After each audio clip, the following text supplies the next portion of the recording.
suave sobre mí, como lluvia que desciende en la mañana. Libérame y que el viento lleve. Y el día de hoy vamos a conversar un poquito sobre viviendo según el Evangelio. ¿Ya? Va a ser una aventura, vamos a continuar en esta epístola a los Gálatas. ¿Por qué estamos viendo esto? Por la importancia que tiene que el Evangelio nos libere en cuanto a nuestra vida, en cuanto a la religiosidad, en cuanto al legalismo que muchas veces está en nuestro entorno y en nosotros mismos, ¿cierto? Bueno, el día de hoy vamos a ver Gálatas 2 del 11 al 21.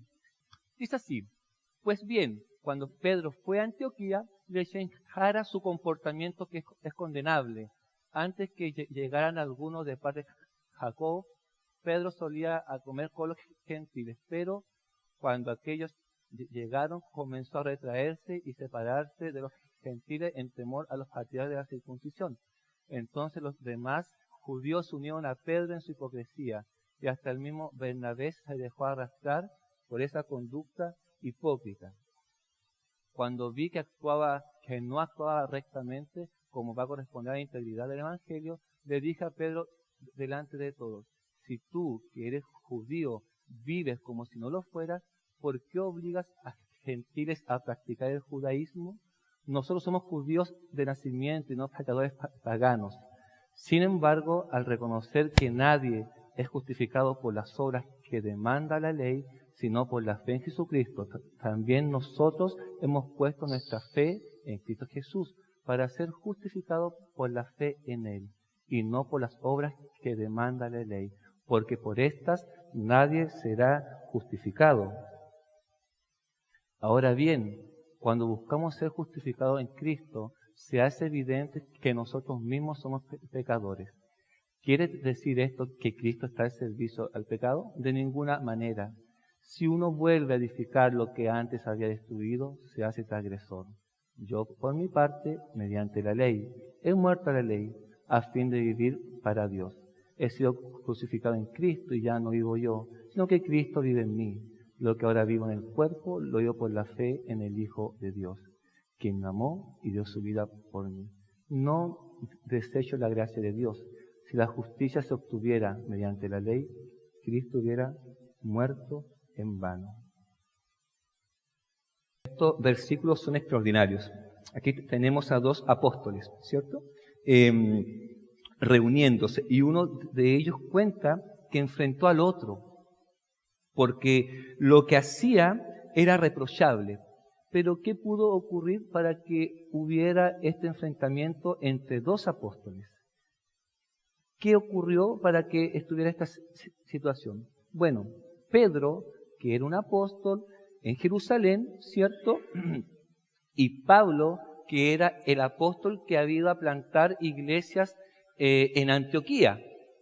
Entonces, la iglesia en Jerusalén eran judíos cristianos, con una historia de leyes, de rituales, con una historia en cuanto a ceremonias, ¿cierto?, a sacrificios. Y por otro lado, en Antioquía estaba esta iglesia que habían romanos, griegos, judíos, en fin, había una variedad en cuanto a la cultura que estaba en Antioquía. Entonces, ¿qué ocurría? Ocurría que Pedro, al ir a visitar a los hermanos en Antioquía, él llegaba y compartía en forma habitual como es el Evangelio. Entonces él iba y comía, él iba y compartía, ¿cierto?, sin ningún tipo de inconveniente, ¿ya? Pero ocurría que cuando llegaron algunos líderes de Jerusalén a Antioquía a visitar la iglesia, estaban ahí y, no sé, le decían a Pedro: Pedro, vamos a comernos un chanchito, un costillar, algo así. Y el Pedro que antes decía, vamos, Ahora, al ver que estaban estos líderes judíos, ¿cierto? Que eran hijos de Dios, ¿cierto? Pero tenían todas estas tradiciones de animales impuros y todo eso arraigado. Entonces ahora que decían, Pedro, ¿vamos? Pedro decía, no, es que ¿sabes qué? Mejor no, porque no corresponde, es que igual son animales impuros y aquí y allá. O hacían una convivencia, alguna cosa, hey Pedro, vamos a compartir aquí y allá. El Pedro que antes decía, vamos, ahora él decía, no, es que ¿sabes qué? Que no corresponde, es que es complicado. Pero ¿qué es lo que ocurrió? Pedro tuvo un cambio de actitud. Pedro, que entendía cuál era el Evangelio y lo vivía, al enfrentarse o al convivir con estos hermanos que venían de visita de Jerusalén, él cambiaba, él se retraía. Es por eso que hay que recordar que en la antigüedad la Biblia instituyó algunas leyes de limpieza. Esto está en el libro de Levíticos, ¿cierto? Que era una complicada serie de reglas que los adoradores debían de atender con el propósito de estar ceremonialmente limpios y aceptables ante Dios. Ellos no podían llegar y comer animales impuros, no podían servirse en vasijas que había tenido algo impuro, animales muertos. Entonces hay una serie de leyes que ellos debían de acatar para poder acercarse a Dios. Esta ley ceremonial, ¿cierto?, era el método, era la enseñanza mediante la cual el Dios Santo mostraba que las personas que estaban en pecado no podían acercarse a Él sin antes limpiarse. Entonces Dios, desde la antigüedad, estaba enseñando que aquellos que estaban impuros en pecado no podían acercarse a Dios sin antes limpiarse. Es por eso que Juan hablaba de todos los sacrificios, ¿cierto?, que se debía de realizar para estar aceptado ante Dios. Y a pesar que Jesús dijo que Él era el cumplimiento de todas esas leyes, Jesús dijo, yo vine a cumplir todas esas leyes, ceremonias y rituales, ¿cierto? Entonces ahora a través de mí, ustedes pueden tener acceso al Padre. A pesar que Jesús dijo eso, y Pedro lo abrazó, ¿cierto? Abrazó la verdad, Dios aún así tuvo que enviarle una visión a Pedro para que él pudiera entender esta situación. Esto está en el libro de Hechos, ¿cierto? De Hechos. Entonces, ¿cuál es la visión? Que Pedro se encuentra en Jope, ¿cierto? Está Pedro, ya Jesús había ascendido, todo el tema, se está iniciando la iglesia, y Pedro está en la azotea, ¿cierto? Y Pedro viene y se va a la profunda, comienza a meditar, ¿cierto? Comienza a pensar en la obra de Cristo, y se va Pedro, como te dirían por ahí, se va en la bola, ¿cierto? Se va en la profunda, y está en eso Pedro, orando y meditando, cuando ve que del cielo desciende algo. No era un hombre, sino que desciende algo, se acerca donde está Pedro, y era una sábana blanca. ¿Ah? Desciende, y Pedro ve en su interior todos aquellos animales que eran inmundos antiguamente. Entonces Pedro lo queda mirando así, y escucha una voz. Una voz que dice, Pedro, mata y come. Y Pedro quedó ahí y dijo, mi Dios, dijo, nunca he comido algo impuro, dijo, ¿cómo voy a llegar y comer? Nuevamente Dios en su paciencia, ¿cierto? No dice, Pedro, mata y come. Y Pedro otra vez dice, pero papá, le dices que yo soy judío, tengo estas leyes. Y Dios dice, Pedro, no llames impuro lo que yo he santificado, lo que yo he limpiado. No lo llames impuro.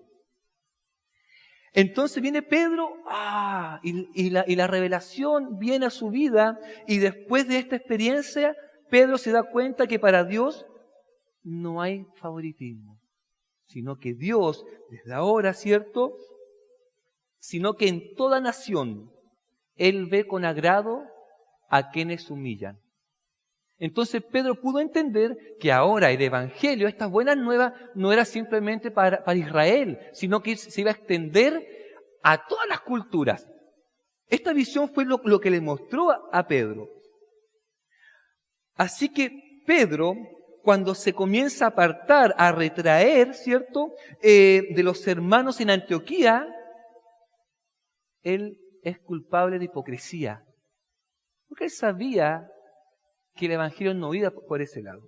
Entonces, él fue culpable de hipocresía, pero no solamente eso, sino que él arrastra a más hermanos de Antioquía. Entre ellos, Bernabé. Entonces, Pedro comete hipocresía y él arrastra con él a muchos hermanos que estaban viviendo una vida con el Evangelio puro, ¿cierto? Él comienza a arrastrar a gente a sus limitantes, a sus rituales, a su circuncisión, en fin. Ahora, hermanos, debemos de meditar y reflexionar que quien recibe la corrección es Pedro, ¿cierto? Pablo lo confronta y Pablo le dice, hey, viejo, tú eres un hipócrita, le dice. Lo que tú haces no corresponde al Evangelio. Lo que tú haces no es el Evangelio, no es vivir el Evangelio, no es la libertad que el Evangelio te ofrece, le dice. Entonces Pedro recibe esta confrontación, ¿cierto? Y hay que entender que Pedro era uno de los líderes de la iglesia. Pedro era uno de los líderes en Jerusalén, ¿cierto? Él tenía autoridad, él tenía prestigio, él estuvo junto al maestro, él aprendió. En 2 predicaciones más de 5,000 llegan a convertirse. Entonces Pedro no era alguien menor, era un apóstol, ¿cierto? Con autoridad y prestigio, ¿cierto? ¿Qué nos enseña esto? Esto nos enseña que en el Evangelio no importan las jerarquías. En el Evangelio no importan las jerarquías. Si alguien está actuando de una manera que daña a la iglesia, es necesario aclarar y confrontar sabiamente.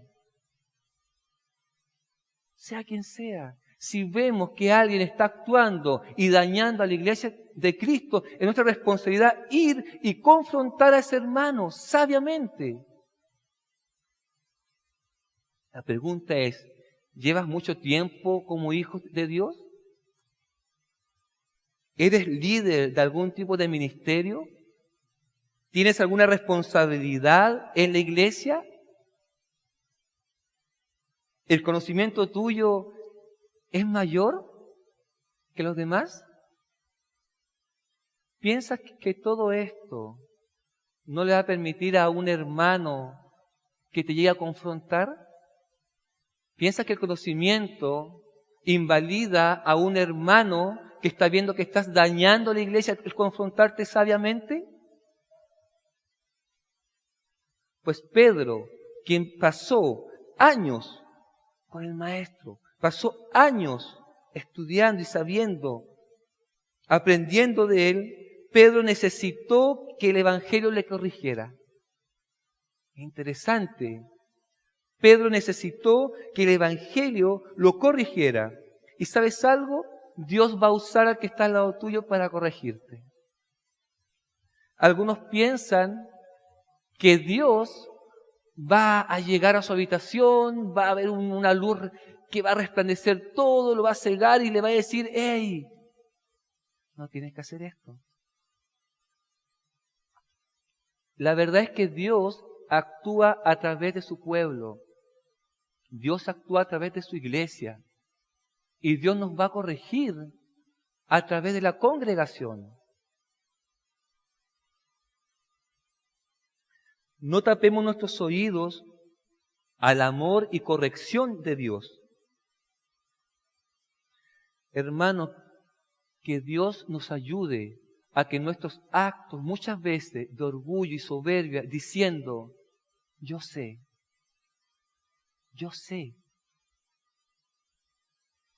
que estos actos, que esta actitud no involucren a más personas. Como Bernabé, que fue arrastrado por la hipocresía de Pedro. ¿Por qué? Porque siempre lo que está en nuestro interior sale a la luz sí o sí. Y muchas veces pensamos que podemos ocultar nuestros sentimientos, nuestras emociones que muchas veces están desviadas. Pero déjame decirte que basta que hables con un hermano para que él se dé cuenta de lo que está en tu interior.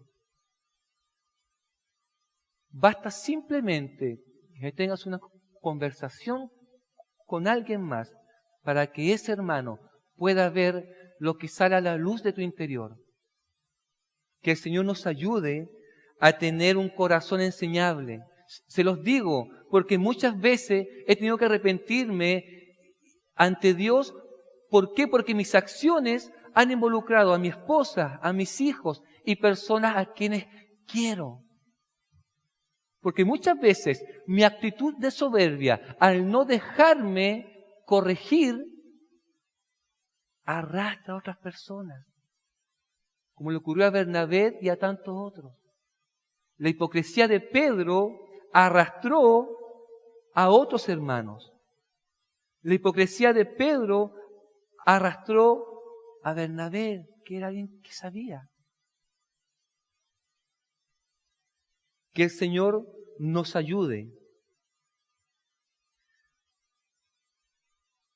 La vida del cristiano, ¿cierto? Es un proceso de realineamiento, ¿cierto?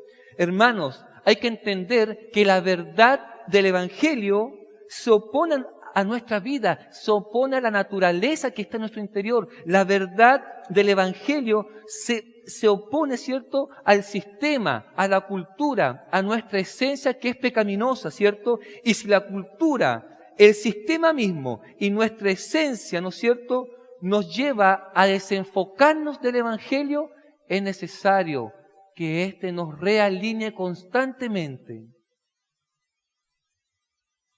Todo nuestro entorno nos desvía de vivir un evangelio pleno.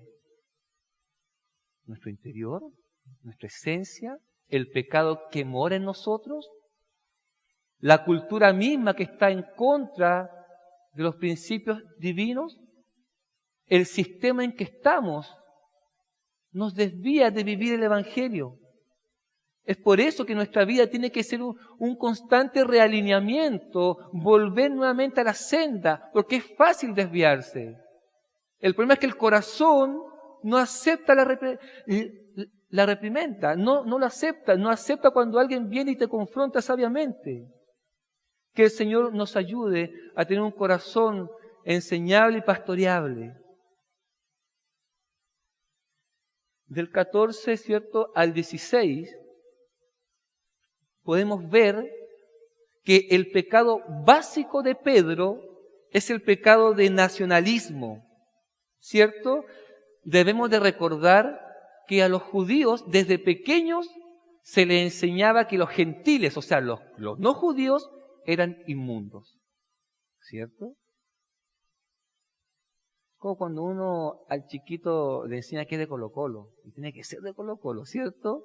Y cuando se enfrenta con alguien de la U, dice, estoy de la U, un enemigo, dice. De igual forma los judíos le enseñan a sus hijos desde chiquitito que toda persona que no es judía es inmunda, ¿cierto?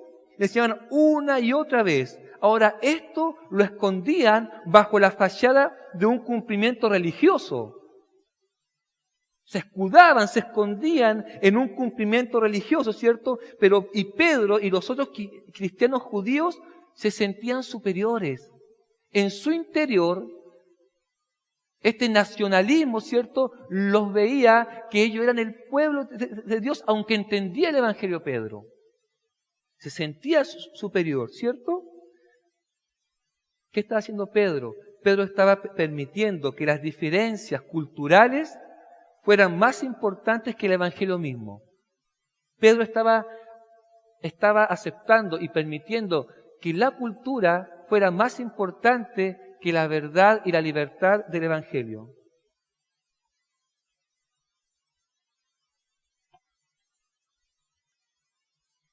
Pero básicamente el nacionalismo de Pedro es legalismo. El legalismo es agregar algo más al Evangelio. Y es lo que está haciendo Pedro, ¿cierto? Y el legalismo se basa en una incapacidad para entender y vivir la justificación por fe. Cuando no entendemos la justificación por fe, vamos a caer en este legalismo, en este nacionalismo, agregar algo más a la fe en Cristo.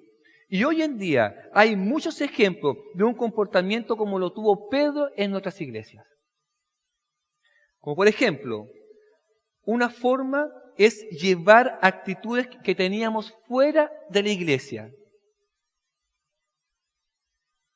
Cuando un cristiano de clase media, ¿cierto?, llega a los pies de Cristo y este hermano ha tenido una vida sufrida y sacrificada, llega al cristianismo con una mochila, con ideologías, ideas y posturas, ¿cierto? Y esto puede llevar a que dentro de la iglesia pueda mirar con un desdén, con una aversión, con una diferencia a aquellos hermanos que son un poco más adinerados. ¿Por qué? Porque desde chicos se comienzan a formar ideas, pensamientos, y llegan a la iglesia, conocen el Evangelio, pero estas ideas comienzan a aflorar sí o sí. Otro ejemplo son aquellos cristianos que tienen quizá una línea política, ¿cierto? Y toda su vida con una línea de un partido, llegan a la congregación y llega otro hermano que es del otro extremo, ¿cierto? Y aunque somos hermanos, nos sentamos, ¿cierto? Siempre está esa mirada así como de reojo, mirando hacia allá, ¿me entiendes? Porque él es del otro lado, pues. Y es fácil caer en estas situaciones que nos llevan a tener diferencia entre nosotros. O a mirar con un poquito de desconfianza a otros hermanos. O aquellos hermanos quizás que tienen un título o profesión, ¿cierto? Se sienten incómodos al ver que en la iglesia a todos se les trata por igual. Y quizás eso puede llegar a sentir un poquito de molestia en algunos hermanos. Personas que saben, ¿cierto? Que han avanzado, ven en la congregación que el hermano que viene recién llegando es igual que él y tratado de la misma forma. Y podemos responder a todas estas instancias, a todas estas acciones, ¿cierto? Como lo hizo Pedro, con una apariencia de buenos modales, en forma solapada y desapercibida a los demás. O sea, no vamos y abiertamente vamos a confrontar a esta persona, sino que en forma despacito, ¿cierto? Solapada, dejamos ver lo que está en nuestro interior, al igual como lo hizo Pedro, ¿cierto? Todo esto, ¿por qué surge? Todo esto surge por no vivir de acuerdo al Evangelio. Sin el Evangelio, nuestro interior necesita fabricar una autoestima. ¿Y cómo lo hace? Llegando a compararse con los demás. Cuando no vivimos el Evangelio, es inevitable que formemos nuestra autoestima comparándonos a nuestro entorno, comparándonos a los demás. Pero hermanos, el Evangelio nos dice que todos somos impuros sin Cristo y que todos somos limpios en Él. Todos somos impuros sin Cristo y todos tenemos esta aceptación en Él. Ahora, ¿cuál es la respuesta de Pablo? La respuesta de Pablo, ¿cierto? En vez de enfatizar en el comportamiento de Pedro, lo que Pedro hacía, Pablo apunta al principio que Pedro ha pasado por alto. Pablo no apunta a que Pedro dejó de comer o de compartir. Pablo apunta a la esencia. Pablo apunta a que Pedro ha pasado por alto el principio bíblico, la libertad en Cristo, el Evangelio mismo.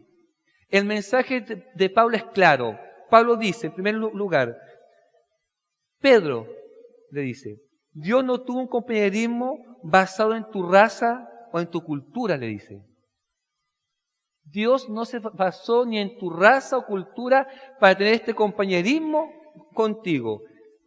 Segundo, Pablo le dice, aunque eres bueno, Pedro, aunque eres bueno y devoto, tu raza y costumbre no tuvieron nada que ver con esto.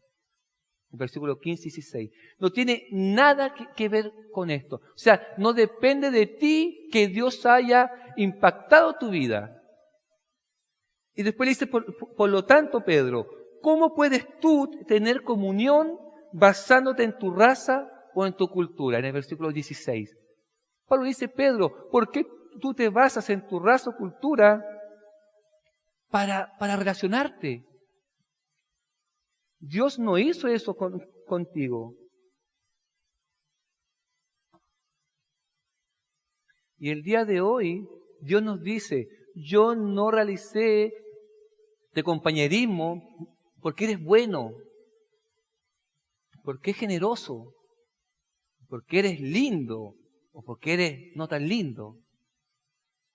Dios nos dice, yo no me relacioné contigo basándome en lo que tú eras o lo que tú podías entregar, porque ofrendas, porque diezmas. ¿Por qué tú te relacionas con otro basándote en estos aspectos? En el versículo del 17 al 21, Pablo aquí está hablando del centro de su mensaje. Pablo está hablando de la justificación por fe. Entonces, Pablo, en esta instancia, ¿cierto? En el versículo 17 al versículo 21, Pablo se está enfocando en la esencia del Evangelio. Pablo llega a confrontar a Pedro y dice, Pedro, tú eres un hipócrita, dice. ¿Por qué? Porque tú comes, vienes y te relacionas, pero cuando vienen los del otro lado, ¿cierto? Tú te retraes, tú te pones hipócrita, le dice. Esa no es la esencia del Evangelio, le dice. El Evangelio va por otro lado. El legalismo que tú estás viviendo no es compatible con el Evangelio. El legalismo es agregar algo más a mi fe en Cristo. Entonces Pedro, a su fe en Cristo, le estaba agregando algo más. Costumbres. No bebas, no te vistas así, no vayas hacia allá, no comas esto. Y Pablo lo confronta. Y Pablo lo confronta usando la esencia del Evangelio, que es la justificación por fe. Si nosotros no entendemos que somos aceptables ante Dios únicamente por la fe en Cristo, no comprenderemos el Evangelio. La esencia de nuestra vida es entender que la justificación, la aceptación ante Dios es por medio de Jesucristo y nada más. No por lo que puedes hacer, no por lo que puedes dar. Únicamente la obra de Cristo es suficiente para ser aceptados ante Dios. Estamos ya cerca del mes de octubre, ¿cierto? ¿Alguien sabe qué se celebra en el mes de octubre? Halloween. No es Halloween. Sí está Halloween, pero nosotros es el aniversario de la Reforma, ¿cierto? El 31 de octubre se celebra 500 años. 500 años que Martín Lutero viene y clava las tesis en la iglesia de Wittenberg. ¿Ya? ¿Quién era Lutero? Lutero era un monje, ¿cierto? Del siglo XV, 1500, ¿ya? Un monje que amaba al Señor. Pero tenía una particularidad Lutero, Martín, que era que él estaba obsesionado, él estaba apasionado por la culpa y el pecado. Lutero sabía que Dios es un Dios santo y que el pecado es un insulto a la santidad de Dios. Lutero sabía eso. Es por eso que su obsesión era por la culpa, por su naturaleza pecaminosa. Lutero no tenía inconveniente en las historias que dice que Dios dice, ve a tal ciudad, mata a todos, déjala embarrar. Lutero no se complicaba con eso. Y nosotros sí decimos, es que igual una ciudad había mujeres, había niños, había hombres.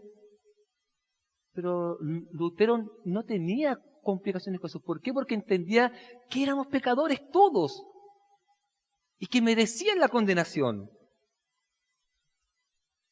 Lutero entendía que Dios en su justicia, en su santidad y perfección nos hace merecedores de la muerte. Lutero entendía que Dios era tan justo y perfecto que él se consideraba un miserable. Se dice que él pasaba horas confesándose, ¿cierto? Entonces él iba y se confesaba horas. Padre, es que hice esto otro, está aquí, allá. Salía y pasaban un par de minutos, una hora, y volvía otra vez a confesarse. El que lo confesaba ya estaba medio aburrido ya, porque a cada rato llegaba él a confesarse por todo lo que él sentía y decía, Padre, hice algo bueno, pero con esta motivación. Padre, ayudé aquí, pero fue por mi ego. Y dice que el padre le dijo, oye, ándate a cometer un pecado de verdad y después vienes, le dijo. Porque lo tenía cansado porque Lutero era tan obsesionado por la santidad y la culpa que no lo dejaba tranquilo. Incluso era tanto que cuando no podía más iba a su dormitorio y se empezaba a litigar. Unos latigazos por acá, unos latigazos por acá. Para tratar de alcanzar a Dios, de ser aceptable ante Él. Y trataba de vivir una vida recta y justa. Y no podía, y al no poder, se castigaba. Dios no pasa por alto su santidad. Dios no puede pasar por alto su santidad. Dios es un Dios que es santo, ¿cierto? Y esa santidad le exige a Dios castigar el pecado. El pecado no puede estar en presencia de Dios. El pecado demanda justicia. Y muchas veces pensamos que la característica principal de Dios es el amor. Y vemos que Dios es un Dios de amor y que Él nos ama. Pero hermanos, la característica principal de Dios es su santidad. Dios es santo. Y el pecado es un insulto a Dios. Ahora Lutero, después de esta agonía, ¿cierto?, de esta culpabilidad, ¿él dónde encuentra su refugio? ¿Dónde encuentra la cura para su alma? En Cristo. Cuando él entendió que el justo por la fe vivirá, su vida cambia. Y Lutero ahora entiende que la única forma de ser aceptable ante Dios, la única forma de que Dios nos ame es a través de Cristo, no por Él. Y es así como el Evangelio cura a Lutero.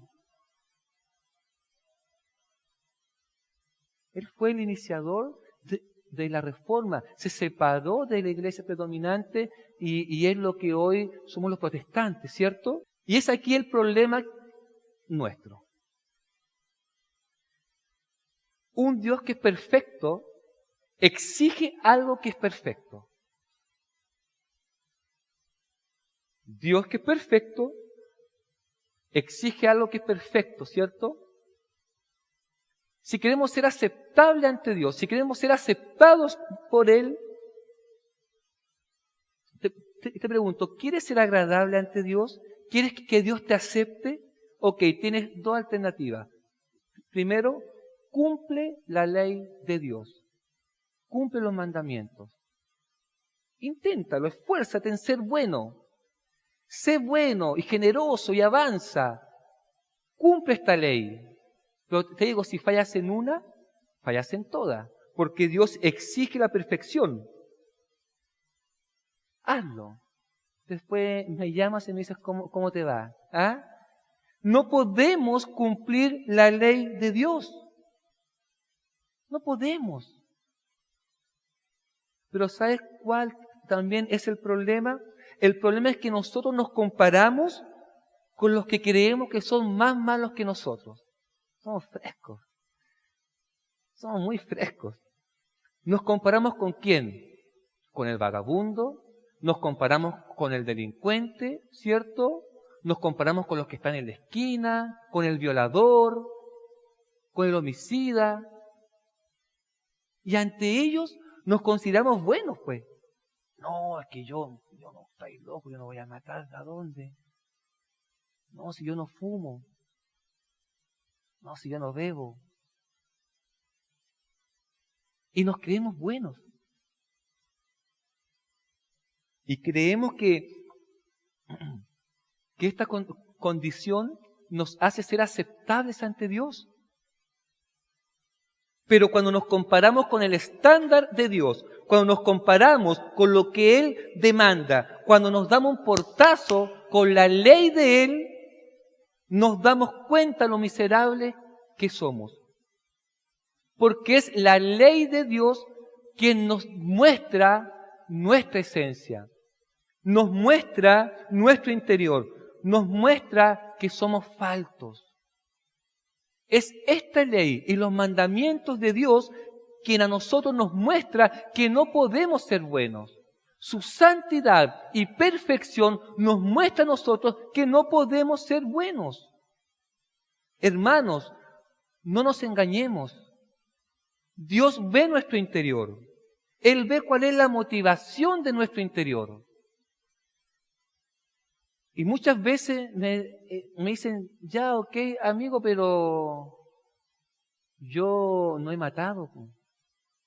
Y los 10 mandamientos dicen, no matarás, y yo no he matado. Pero te pregunto yo, aquellos esposos, ¿cierto?, que le quitan la dignidad a su esposa. Aquellos esposos, ¿cierto?, que no saben mandar, direccionar su casa. Aquellos esposos que han matado en vida a su esposa. Les quitan la libertad, les quitan la dignidad. Quizás otro me diga, ok, pero yo no he robado. ¿Cuántos de nosotros, padres, les quitamos, les robamos la libertad a nuestros hijos? Porque no hay tiempo, porque estamos ocupados.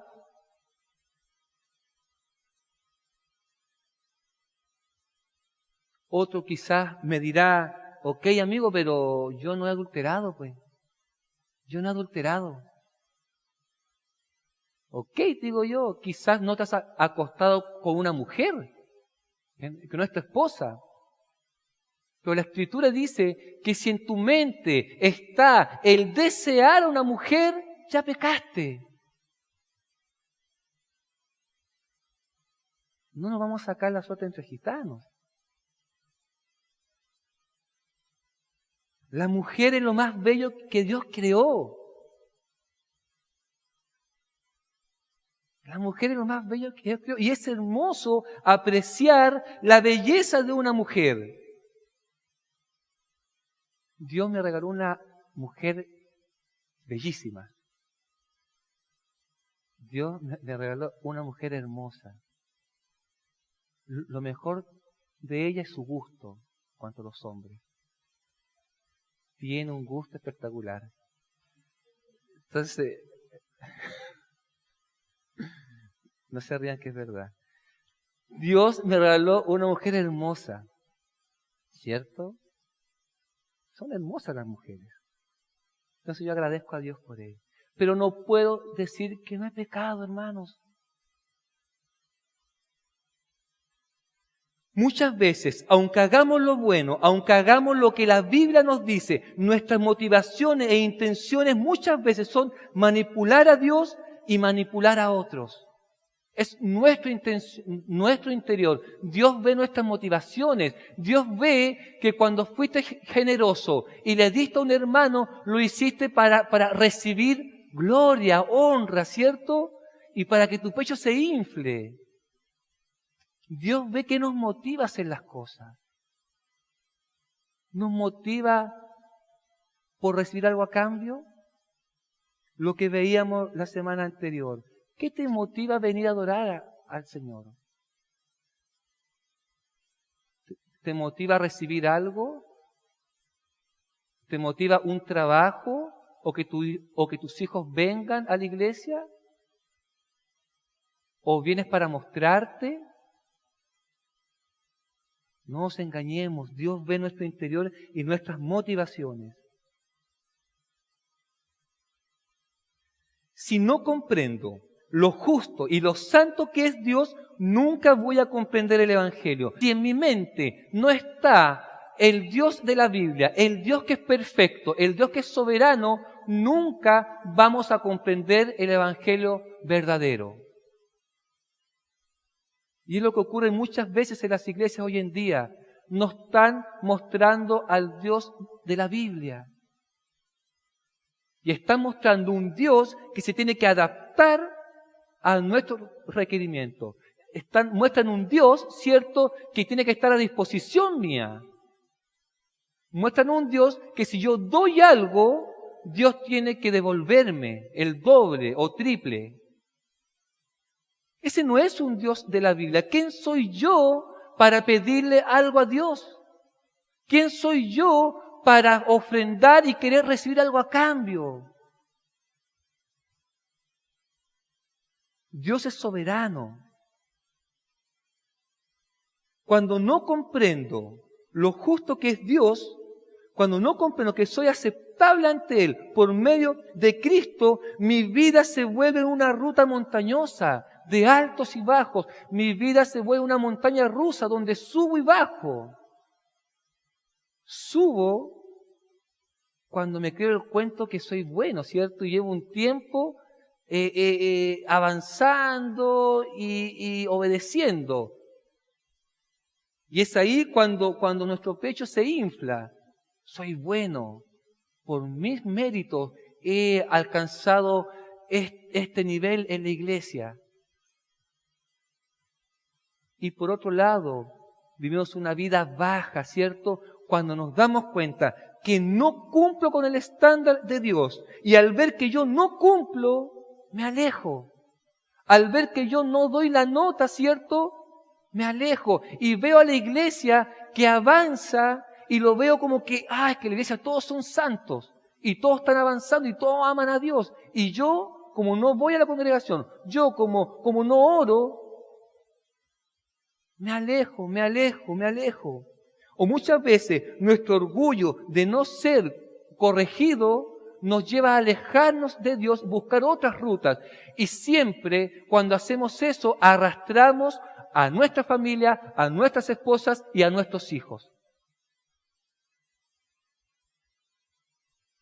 Ellos van a terminar pagando la consecuencia de nuestros actos. Amigos, está más que comprobados que cuando metemos nuestras manos en el tema de salvación, la embarramos. Cuando queremos ser agradables ante Dios por nuestros méritos, la embarramos. Es por eso que la justificación es un acto que ocurre fuera de mí. Es un acto que es perfecto, hecho por alguien que es perfecto, Jesús. La aceptación ante Dios es un acto que queda fuera de mí. No es por mis obras, por mis méritos. Es por la obra de Cristo en la cruz. Él es el único que puede llevar los pecados, los pasados, los presentes y los futuros. Solamente Él tiene la capacidad para entregarse por nosotros. Amigos, en esa cruz Jesús sufre una eternidad. En la cruz, Jesús sufre una eternidad por nuestros pecados. Traten de imaginar en sus mentes los pecados más horribles que puedan imaginar. Violaciones, guerras, homicidios, infanticidio, la muerte de esposas. Imagínenselo en su mente, mézclenlos y déseselo a ver a Jesús. Jesús en esas horas que Él estuvo agonizando, Él sufrió una eternidad. Jesús dijo, Padre, ¿por qué me has abandonado? Jesús, estando en la cruz, Él sufre una eternidad por nosotros. Jesús, que había estado la eternidad con el Padre, siendo uno, Dios Padre, Dios Hijo, Dios Espíritu Santo, siendo uno desde la eternidad, en la cruz, Él es manchado y Él es hecho maldición por nosotros. Jesús, quien fue perfecto y vivió una vida de perfección, en la cruz los pecados lo consumen, Él se mancha de pecado. Y Dios Padre, que es un Dios justo, perfecto, no puede ver el pecado en su presencia. Es por eso que Dios Padre, al ver a su Hijo manchado el pecado, Él le da vuelta la espalda. Es por eso que Jesús dijo, ¿por qué me has abandonado? Porque la santidad de Dios no puede estar en presencia del pecado. Y Cristo en esa cruz fue maldito, fue hecho pecado. Y es más, Dios Padre, con toda su paciencia santa que había sido acumulada, ¿por qué? Porque el pecado sube donde el Padre y demanda justicia. Júzgame, júzgame, júzgame. Y una eternidad el pecado pidiendo ser juzgado. Dios Padre, en ese instante, vierte sobre su Hijo la justicia santa. Dios Padre aplasta a su Hijo con su justicia santa. ¿Por qué? Porque tiene que saciarse del pecado nuestro. Esa es la obra de Cristo en la cruz. Ese es el sufrimiento de Él, toda una eternidad en unas horas.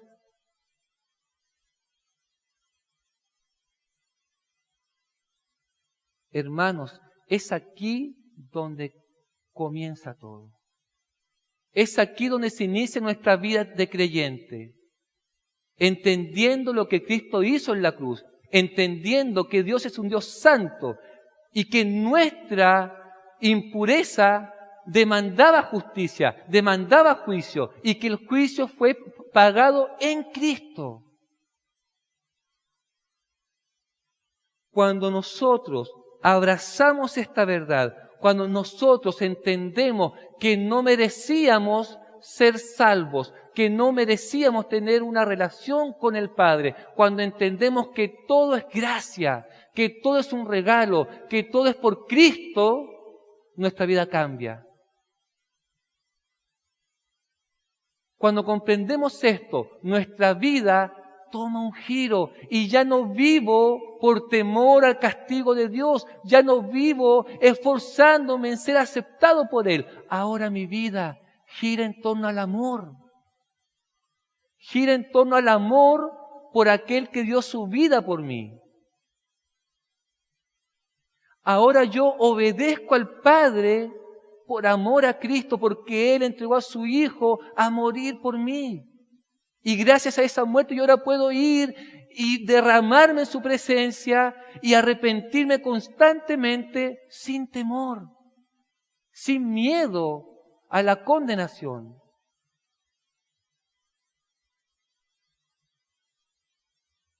Para finalizar, le voy a contar una historia. Un misionero se fue a predicar, a la selva. Se fue a predicar a la selva y le entrega el evangelio a los indígenas y le entrega y habla de Dios, ¿cierto? Las personas se convierten en fin, y cuando están en una reunión, el misionero le dice, ok, hermano Juan, pasa adelante y cuente su testimonio. ¿Qué es el evangelio? El indígena, ¿cierto? Pasa en medio de todos sus familiares y vecinos, ¿me entiendes?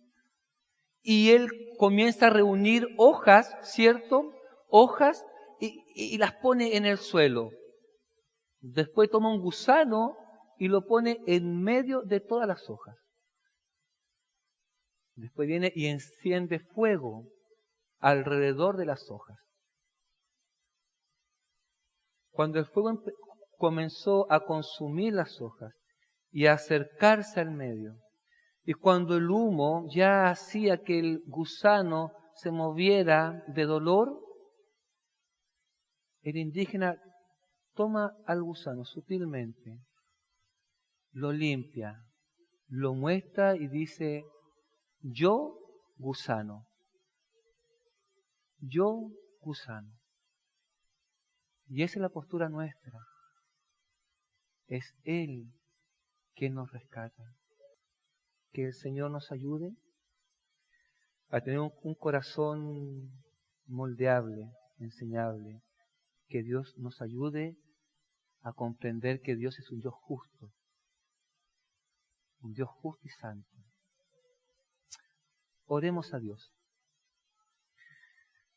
Amado Padre, te agradecemos por esta oportunidad. Te agradecemos por la palabra, Padre Santo. Y te pedimos que tú nos ayudes. Que tú nos ayudes a que nuestra motivación no sea la culpa, sino el evangelio puro. Ayúdanos a comprender que necesitamos realinearnos constantemente con el evangelio. Ayúdanos a comprender que sin el evangelio nos desviaremos, Padre. Pon en nosotros un corazón enseñable y pastoreable. Quita de nosotros el orgullo y soberbia.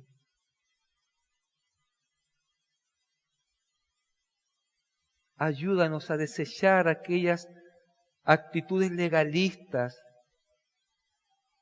que nos llevan a desviarnos del evangelio. Gracias por entregar a tu Hijo. Gracias por amarme a través de Él. Ayúdanos a vivir una vida en torno al amor. Te agradecemos este tiempo. En el nombre de Jesús. Amén. Estoy cansado ya de tanta oscuridad.